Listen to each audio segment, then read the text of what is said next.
Baby panda park سے اپنے گھر کی طرف آ رہا تھا۔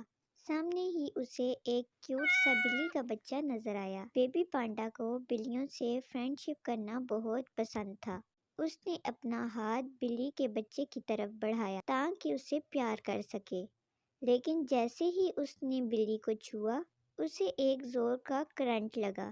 اس نے زیادہ دھیان نہ دیا اور اپنے گھر کی طرف آ گیا۔ شام کو جب بیبی پانڈا سو کر اٹھا تو اسے اپنے اندر بار بار کرنٹ محسوس ہو رہا تھا۔ وہ بیڈ سے اٹھا تو اس کے پاؤں زمین پر نہیں لگ رہے تھے، وہ ہوا میں اڑ رہا تھا۔ اسے یہ سب کچھ بہت اچھا لگ رہا تھا، لیکن اسے سمجھ نہیں آ رہی تھی کہ یہ کیا ہو رہا ہے۔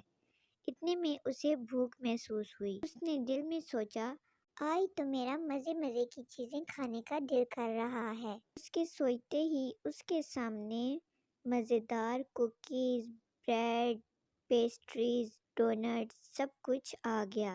اتنے میں ممی پانڈا نے کچن میں سے آواز دی، بیبی پانڈا میری طرف آؤ۔ جی آیا ممی، اس نے جواب دیا، اور جیسے ہی جانے کے لیے اپنے قدم آگے بڑھائے، وہ اڑتا ہوا کچن کی طرف چلا گیا۔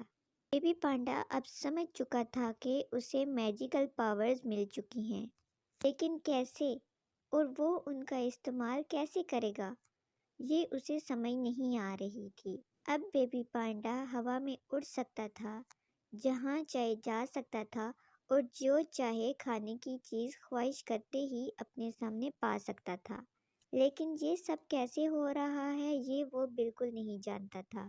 اگلے دن جب وہ بیڈ سے اٹھا تو اس نے دیکھا وہی بلی کا بچہ اس کے سامنے بیٹھا ہوا ہے۔ بلی نے کہا، پیارے بیبی پانڈا، میں عام بلی نہیں ہوں، ایک جادوئی بلی ہوں، لیکن کل جب تم نے مجھے چھوا تو میری میجیکل پاورز تمہارے اندر آ گئی ہیں، میں انہیں واپس لینے آئی ہوں۔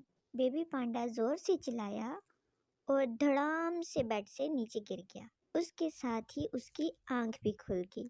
تب اسے یاد آیا کہ یہ تو ایک سپنا تھا، کاش یہ سب سچ ہوتا، بیبی پانڈا نے سوچا، اور دوبارہ سے اپنے بیڈ پہ جا کر لیٹ گیا۔